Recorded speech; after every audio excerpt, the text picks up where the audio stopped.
What is going on, guys? Stefan here with you, S&E's Garage.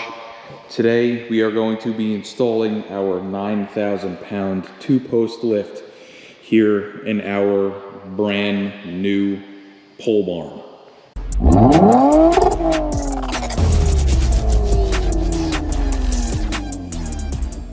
So what we are going to be installing is an Atlas 90HSC, again 9,000 pound 2-post overhead lift.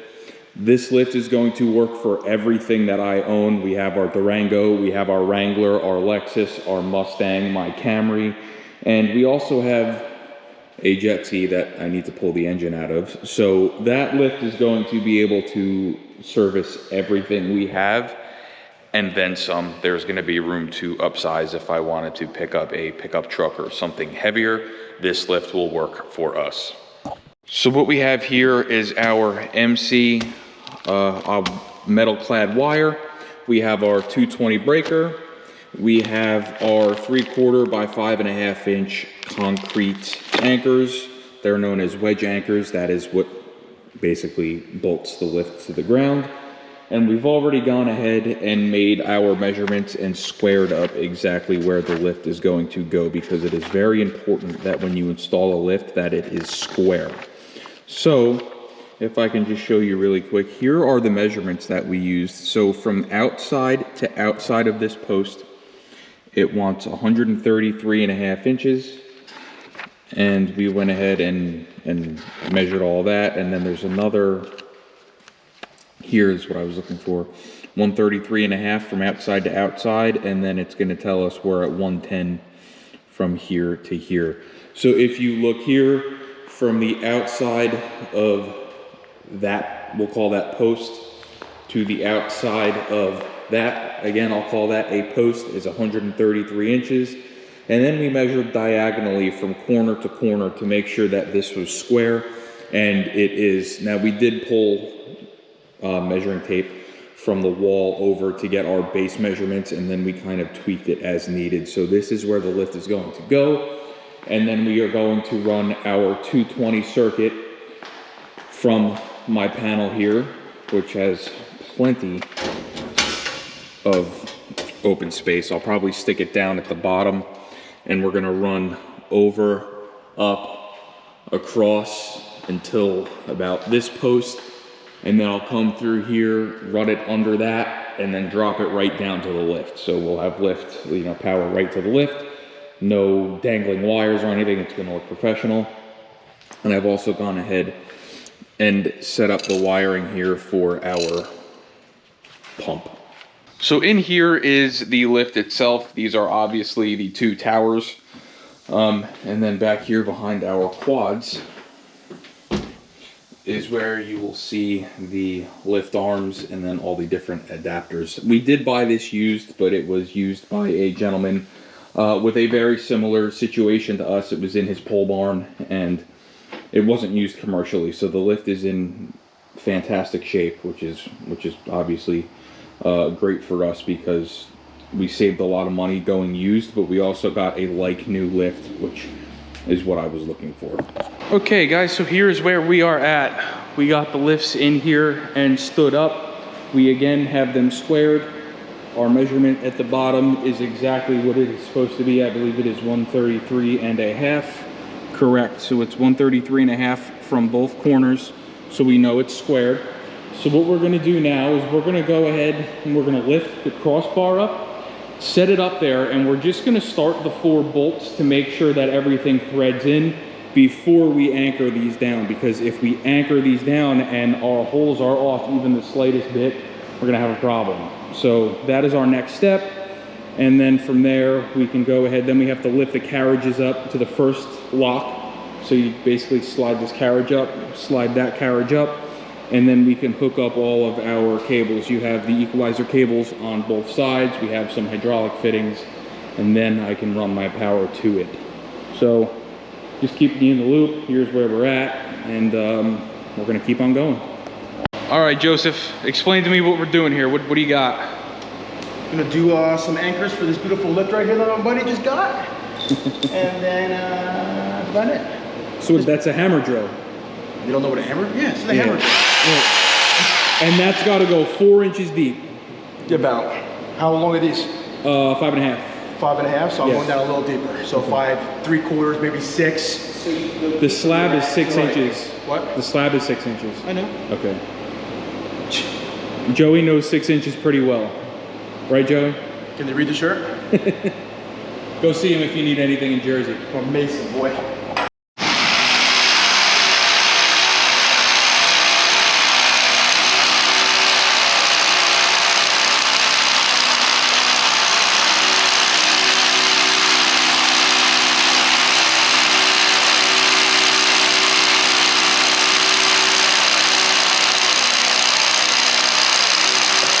All right, guys, it's been a long day. This is where we are going to leave off.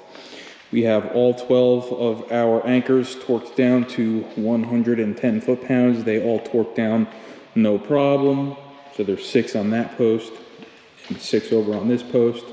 So now what we had to do is we manually picked up these carriages by hand up to the first lock. So this is where the first lock is.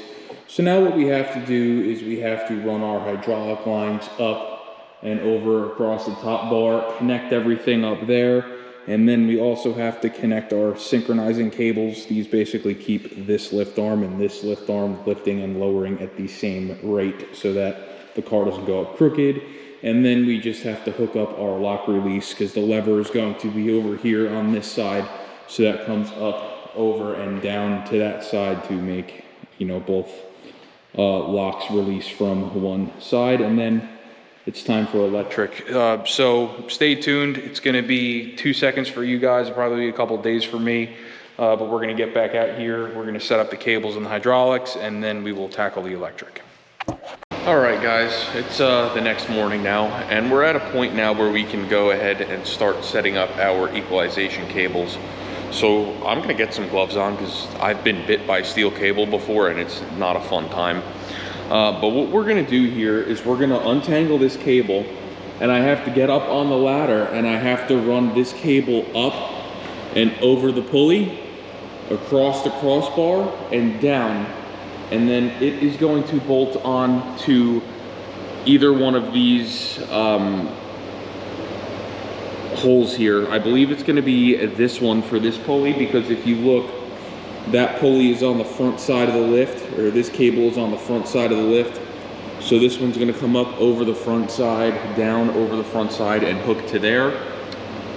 And then this one is on the back side of the lift, so it's going to come up over the back side, down, and then connect to that. So I'm just going to go ahead. I'm going to do that real quick. I'm not really going to set the tension perfectly right now. I'm just going to get them to where they're installed, and then I can go up there and route my hydraulic lines and make sure they're out of the way of the cables.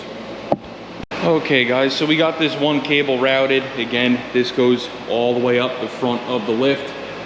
It's going to come to that pulley right there, come over, down, and then bolt on right there. I just snugged it up. I'm not going to do the adjustment until I have power to the lift and I can raise it and lower it. But one thing that I want to make a point of, you have to make sure that both of your lift carriages are at the same level. I don't know how this happened, but apparently this lift was on the second lock and my measurements were off and my cable wasn't reaching, and I'm kind of scratching my head there trying to figure out what the heck was going on. But I ended up having to use my jack here, jack this up, hit the release lever here, and then I was able to lower the lift onto the first lock. So we're good there. Now I'm going to go ahead and repeat this process on that side, except obviously we're going to be going over the back set of pulleys. All right, guys, so here is where we are at. We are all done with lift. We wired it. We used some MC cable, came up, over, down, over, and into my panel, and it has its own standalone circuit here. Down at the bottom it is a 220 amp or a 220 volt circuit. I'd be lying to you if I told you I haven't tested this already, because I have. We did go ahead and adjust our cables here. They are nice and where they are supposed to be. If anything, I might have to tighten up this one here, but for right now, it's okay. All the locks are working as they should. Let's come over here. We'll do the same thing. I'll just show you the cables here. Everything there is good. So let me just show you real quick. The car going up and down. I did also put a disconnect switch here because I do have children, and when they're a little bit older, I don't want them coming in here and screwing with it. I could just turn it off, and you'll see now the lift doesn't work. But let's go ahead and turn it on, hit the button.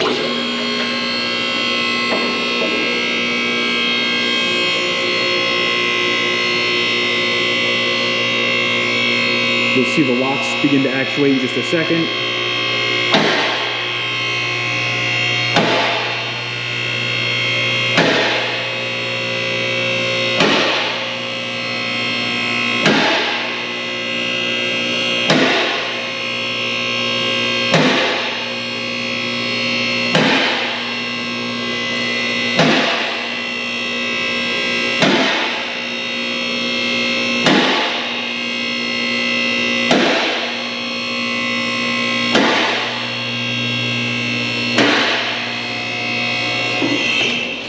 Okay, so we just reached the full height of the lift. Now what I always like to do is I'll just go ahead and lower it down onto the locks. That way we're not relying on the hydraulics to keep the car up. And let's take a look under our 220,000 mile Camry. I did actually discover an oil leak here. I put this oil pan on the car back when I bought it in 2021. So it's probably gonna need another reseal, or maybe I'll just replace it. Let's grab a flashlight here while we're here. Take a look at our front brakes, which are like new as far as the pads are concerned. Take a look at our rather crusty exhaust. I do have an exhaust leak. That's probably one of them. And then I know I have another one back here where there is a hole right there. I kind of live with it, don't really care. It's a beater. Let's check our back brakes, which from what I can tell still have about half life. And I did these probably about 40 or 50,000 miles ago. So everything under this car is to be expected for a 220 or 230,000 mile vehicle. But that's not what we're doing here. We're just showing you the lift. We got the lift set up, we got it functional, we got it working, and now we cannot wait to bring you guys some more exciting content with this lift. So please like, share, and subscribe, and we will see you guys next time.